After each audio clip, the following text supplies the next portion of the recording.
Hello everyone, this is Dhirendra Gupta and you are watching me and your channel. आज मैं आपको class 10 के mathematics में एक्सरसाइज 6.2 के क्वेश्चन को सॉल्व करके दिखाऊंगा। ये जो क्वेश्चन ले रहे हैं, आज 8 नंबर के क्वेश्चन को लेते हैं और पिछले क्लास में बता चुके हैं फर्स्ट से लेकर के 7 नंबर तक के क्वेश्चन को। ठीक है, यदि आप नहीं देखे हैं तो प्ले लिस्ट से इसका वीडियो देख सकते हैं, और साइंस की तैयारी करना चाहते हैं तो वो भी प्ले लिस्ट में उसके भी वीडियो दिए गए हैं। यदि आप फर्स्ट क्लास अटेंड कर रहे हैं तो चैनल को सब्सक्राइब करेंगे ताकि मैथ के अलावा अन्य सब्जेक्ट की भी तैयारी हो सके। ठीक है, तो देखते हैं क्वेश्चन नंबर 8 में क्या दिया है। तो थेल्स प्रमेय का विलोम का प्रयोग करते हुए सिद्ध करना है आज इसमें कि चूंकि प्रमेय 6.2 दिया गया है, तो ये एनसीईआरटी के बुक से लिया गया है क्वेश्चन, इसलिए प्रमेय का नाम दिया है थेल्स प्रमेय का विलोम, जिसे प्रमेय 6.2 करके भी दिया गया है, और इसका प्रयोग करके सिद्ध करना है, ऐसा सवाल है। तो नंबर 7 में जो सिद्ध किए थे थेल्स प्रमेय का प्रयोग किए थे, अब थेल्स का विलोम करना है। थेल्स प्रमेय को आधारभूत समानुपातिकता प्रमेय भी कहते हैं। ठीक है, तो आधारभूत समानुपातिकता प्रमेय के विलोम का प्रयोग करते हुए सिद्ध क्या करना है, वो प्रश्न है। प्रमेय 6.2 का प्रयोग करते हुए सिद्ध कीजिए कि एक त्रिभुज की किसी दो भुजाओं के मध्य बिंदुओं को मिलाने वाली रेखा तीसरी भुजा के समांतर होती है। और थोड़ा संकेत में दिया गया है, याद कीजिए कि आप कक्षा 9 में ऐसा कर चुके हैं। तो कक्षा 9 में ऐसा कर चुके हैं, कोई बात नहीं है, नहीं किए हैं तो भी ठीक है। तो सबसे पहले जान लेते हैं थेल्स प्रमेय का विलोम क्या होता है। तो थेल्स का विलोम यह है, एबीसी यदि कोई त्रिभुज है और उसमें कोई रेखा यदि ले लें, बीसी के समांतर डी को दर्शाने के लिए अनुपातिक करते हैं। यदि इसमें A D by D B हो और ए ई बाय ई सी हो, ठीक है, तो ऐसी परिस्थिति में डी ई समांतर बी सी होता है। यह है थेल्स प्रमेय का विलोम। थेल्स प्रमेय का विलोम, ठीक है। तो इसी थेल्स प्रमेय के विलोम का प्रयोग करते हुए सिद्ध करके दिखाना है।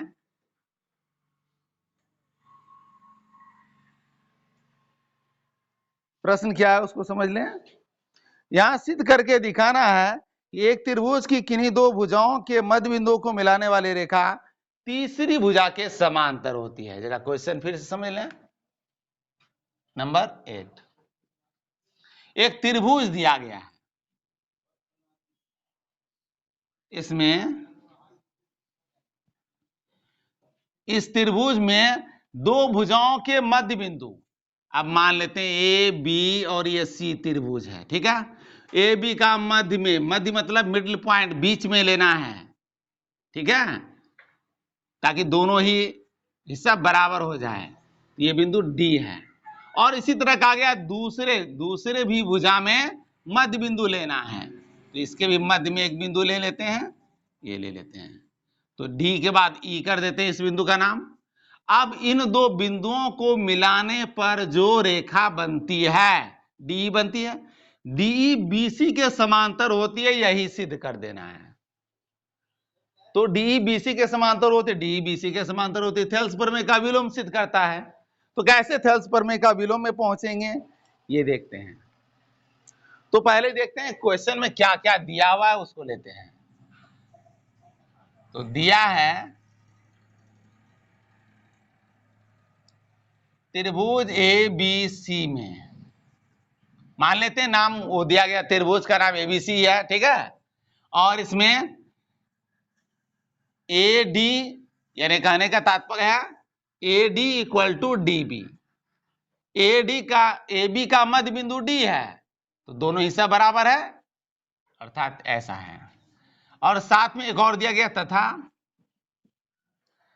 ए ई इक्वल टू ई सी, क्योंकि ये ई जो है मध्य बिंदु है, ए ई इक्वल टू ई सी।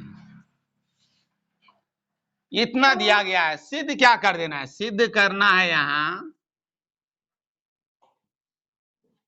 सिद्ध करना है डीई पैरेलल है BC, यानी DE समांतर BC सिद्ध कर देना है। कैसे सिद्ध करेंगे?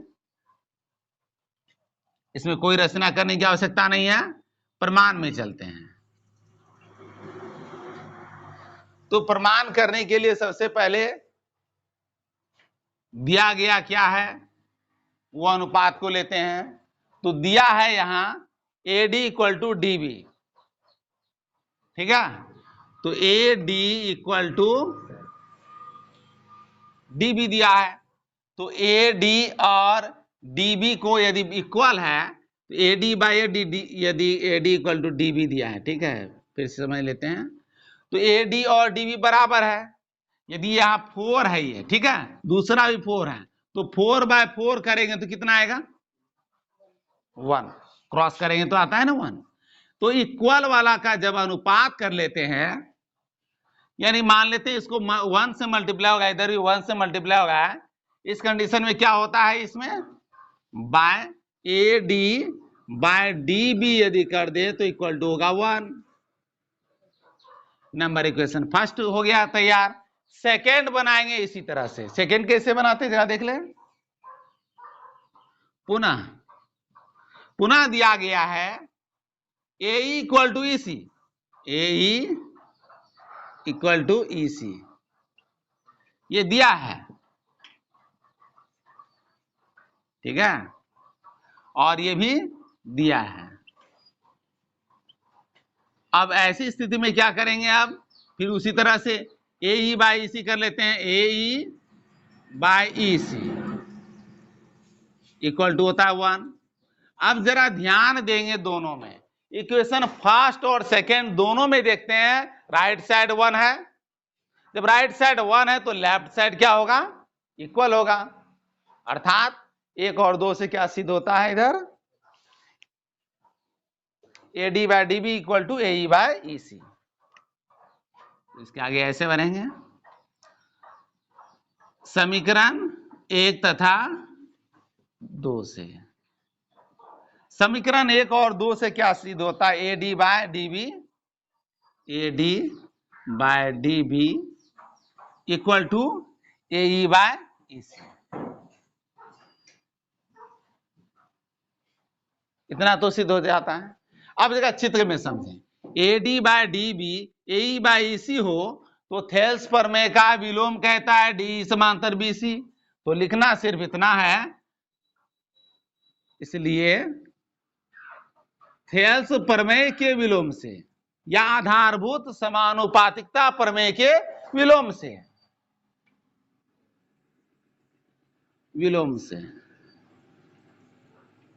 तो इसके विलोम से क्या सिद्ध होता है? DE समांतर BC। यही तो सिद्ध करना था, DE समांतर BC सिद्ध करना था। थेल्स के विलोम से यह प्रमाणित हुआ। नेक्स्ट क्वेश्चन को देखते हैं। क्वेश्चन नंबर 9 में दिया गया है ABCD एक समलंब है जिसमें AB समांतर DC है तथा इसके विकर्ण परस्पर O बिंदु पर प्रतिच्छेद करते हैं। दर्शाइए कि AO by DO BO equal to CO by DO। सवाल को समझ लें। इसको समझने से पहले ये जानना जरूरी है समलंब होता क्या है, समलंब चतुर्भुज कहते किसे हैं, तो पहले उसको समझ लेते हैं समलंब चतुर्भुज के बारे में। बहुत ही आसान सा परिभाषा है इसका।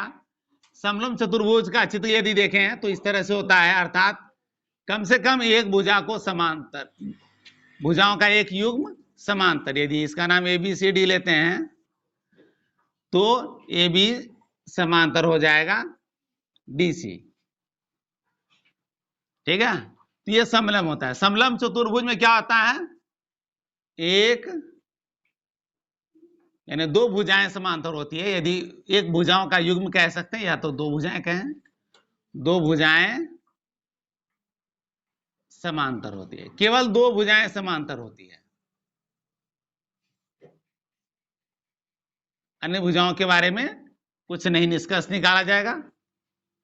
तो दो भुजाएं समांतर होती है तो समलंब के ये गुण हैं, बस इसी गुण का प्रयोग करते हुए आगे करेंगे। अब सवाल क्या था कि समलंब चतुर्भुज का नाम एबीसीडी है, तो एक चित्र बना लेते हैं, एक समलंब एबीसीडी।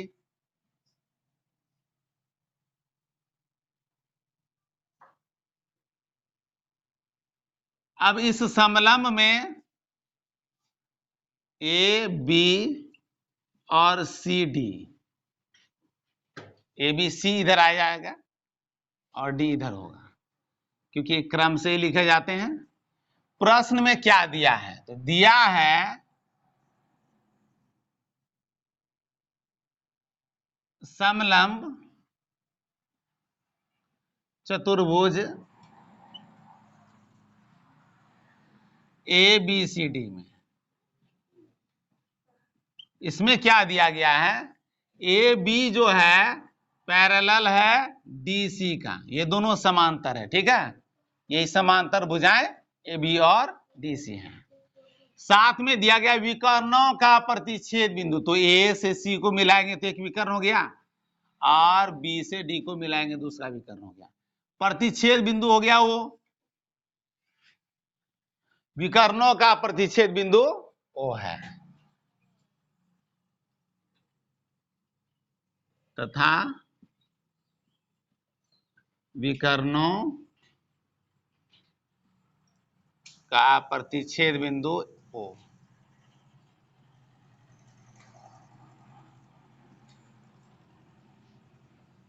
ओ दिया है। सिद्ध क्या करना है, इसमें सिद्ध करना है एओ बाय बीओ, सिद्ध करना है AO by BO equal to CO by DO. चित्र में चलें, एओ बाय बीओ, ये दोनों का अनुपात और ये दोनों के अनुपात के बराबर है। तो जरा देख लें, ये ऐसा त्रिभुज को सेलेक्ट करना है जिसमें दोनों विकर्ण शामिल हो जाएं।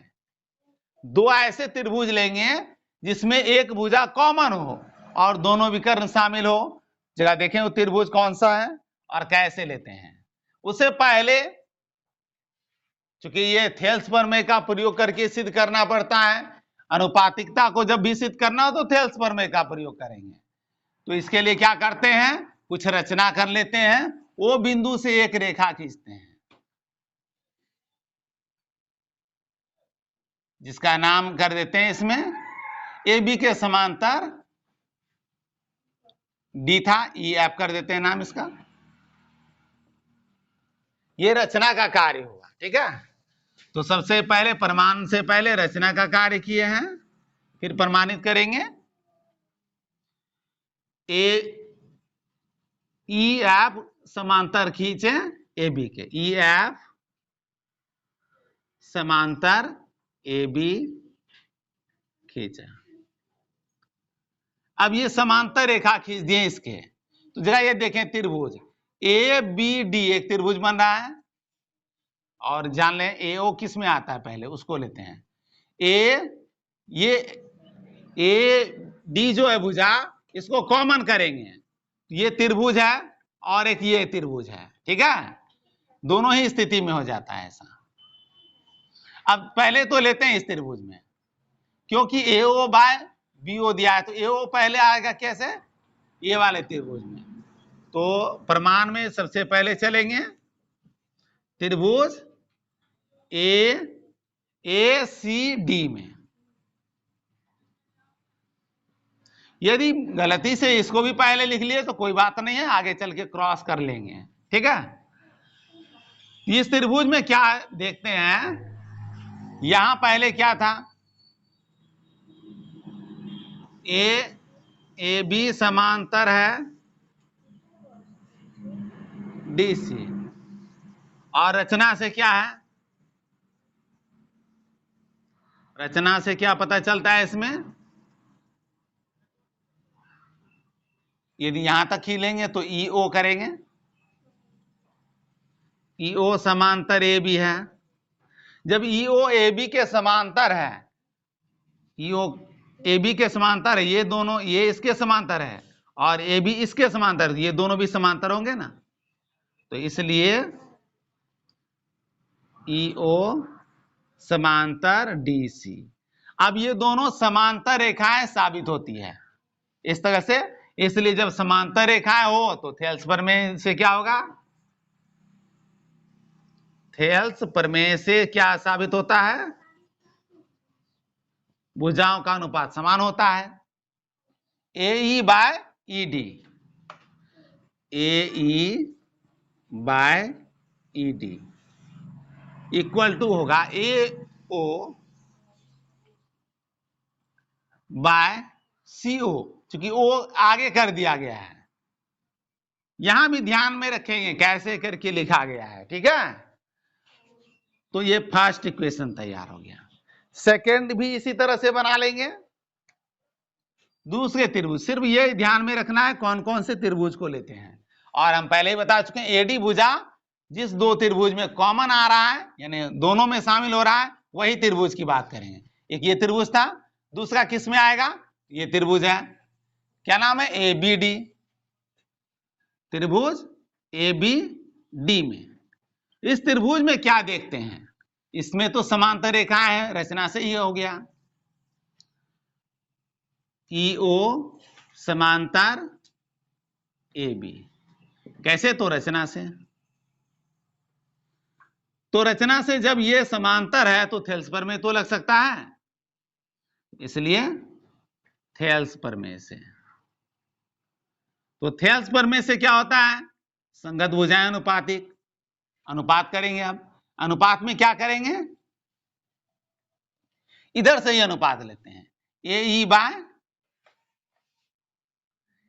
बाय ई डी लिए थे, ऐसे ही लेते हैं नाम, ए ई बाय ई डी, या डी भी लिख सकते थे, इक्वल टू हो गया क्या, अब ये त्रिभुज की बात कर रहे हैं तो इसमें इधर की भुजाएं लिए ए ई, तो इधर भी, इसके भी इधर की वाली भुजा लेंगे, बी ओ लेंगे, B O by D O. बस अब करना क्या है, बहुत आसान सा कार्य है। अब देखते हैं नंबर फर्स्ट और सेकेंड इक्वेशन में क्या है, ए ई बाय ई डी है, लेफ्ट साइड इक्वल है तो राइट को कर देंगे इक्वल कर देंगे इस तरह से। तो समीकरण 1 तथा 2 से, दोनों समीकरण से क्या पता चलता है, यहां साबित ये होता है A O by C O, A O by C O equal to B O by D O. क्या यही सिद्ध करना था, नहीं, A O by B O equal to C O by D O सिद्ध करना है।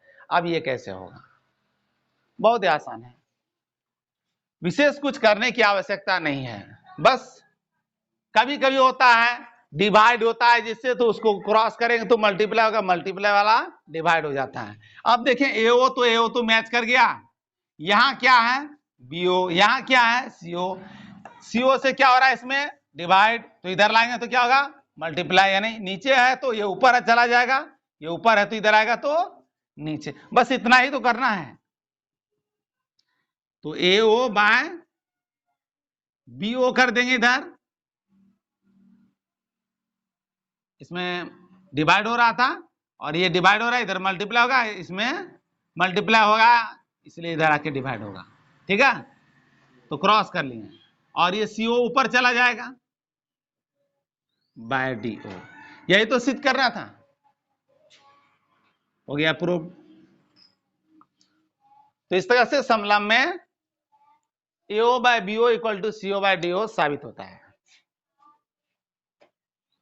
नेक्स्ट क्वेश्चन को देखते हैं, नंबर 10 में क्या दिया है, तो 10 में जो दिया गया प्रश्न है बिल्कुल 9 के क्वेश्चन को विपरीत कर दिया गया है। इसमें भी दिया गया जो अनुपात को सिद्ध किए थे, अनुपात दिए गए हैं और उसमें भुजाओं को समांतर सिद्ध करना है। तो प्रश्न को देखते हैं क्या दिया गया है। तो यहां दिया गया है चतुर्भुज एबीसीडी के विकर्ण परस्पर बिंदु O पर इस प्रकार प्रतिच्छेद करते हैं कि AO by BO equal to CO by DO है।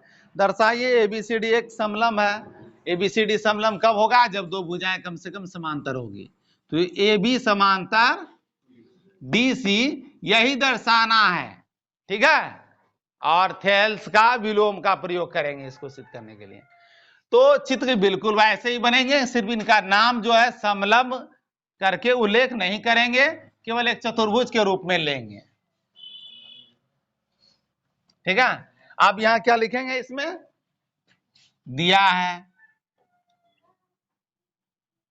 चतुर्भुज ABCD में, ABCD में, तो चतुर्भुज ABCD में कुछ अनुपात दिया गया है। वो अनुपात किसका दिया है?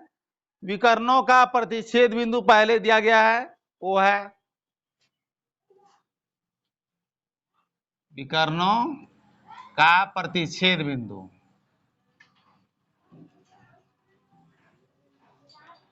प्रतिच्छेद बिंदु का नाम O दिया गया है। साथ में अनुपात क्या दिया गया है? तथा अनुपात दिया गया है। अनुपात में है जो अभी सिद्ध किए थे वही है AO/BO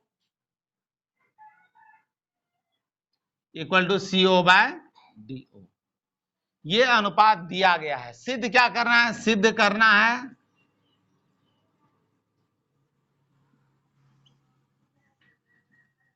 चतुर्भुज ABCD एक समलंब चतुर्भुज है।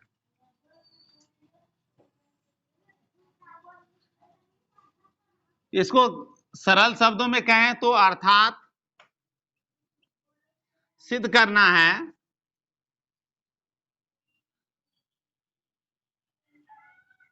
ये जो AB है और DC समांतर है, AB समांतर DC, ये सिद्ध करके दिखाना है, ठीक है। इसमें भी एक रचना का कार्य करेंगे। O बिंदु से OE यानी EO नाम का एक रेखा खींचेंगे जो AB के समांतर हो। एक रचना कर लेते हैं। EO समांतर AB खींचा, बस इतना ही करना है। और जब ये समांतर खींचे हैं तो ये क्या होगा? अनुपात। अनुपात में चलते हैं अब प्रमाण में। तो अनुपात में क्या होगा? AO, अब इसको AB त्रिभुज में चलते हैं, त्रिभुज ABD में, ABD में इस त्रिभुज में क्या देखते हैं? तो रचना से क्या है? EO समांतर AB रचना से। तो रचना से जब ये समांतर है तो थेल्स प्रमेय से क्या होगा? थेल्स प्रमेय से, थेल्स प्रमेय से क्या सिद्ध होगा? AE/ED, AE/ED इक्वल टू होगा BO/DO, BO/DO ऐसा सिद्ध होता है। ऐसा पता चलता है BO/DO। अब जगह देखते हैं।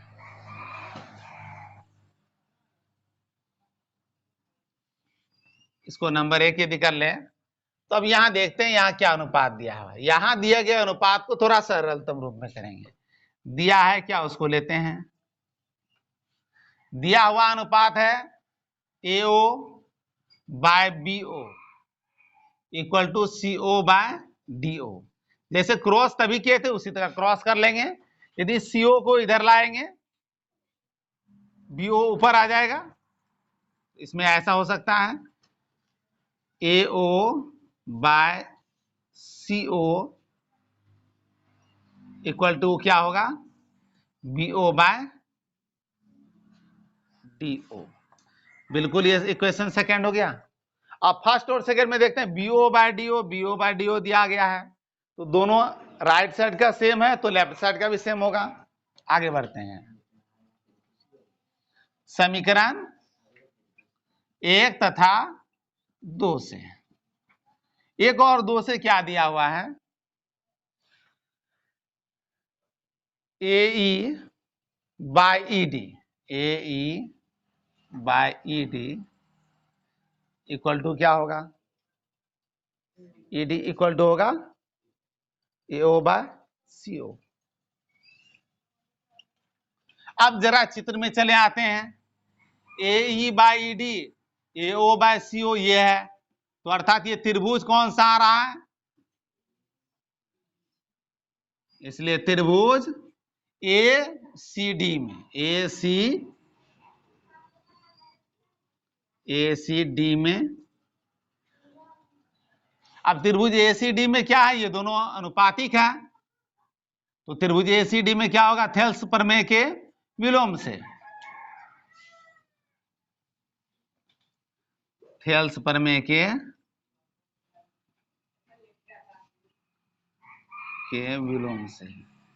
थेल्स प्रमेय के विलोम से क्या सिद्ध होता है, इसमें सिद्ध ये होता है कि ई ओ जो है डीसी के समांतर है, ई ओ समांतर है डीसी। अब जगह समझ लें, अभी अभी रचना में क्या किए थे, ई ओ समांतर ए बी, अभी अभी यहां पर क्या सिद्ध होता है, ई ओ समांतर डीसी, और ई ओ समांतर है ए बी, ये है रचना से। अब ईओ के समांतर डीसी है, ईओ के समांतर ए बी है, तो ये दोनों भी तो समांतर होंगे, इसलिए ए बी समांतर डीसी, अर्थात ए बी समांतर डीसी, यही प्रूव करना था, अर्थात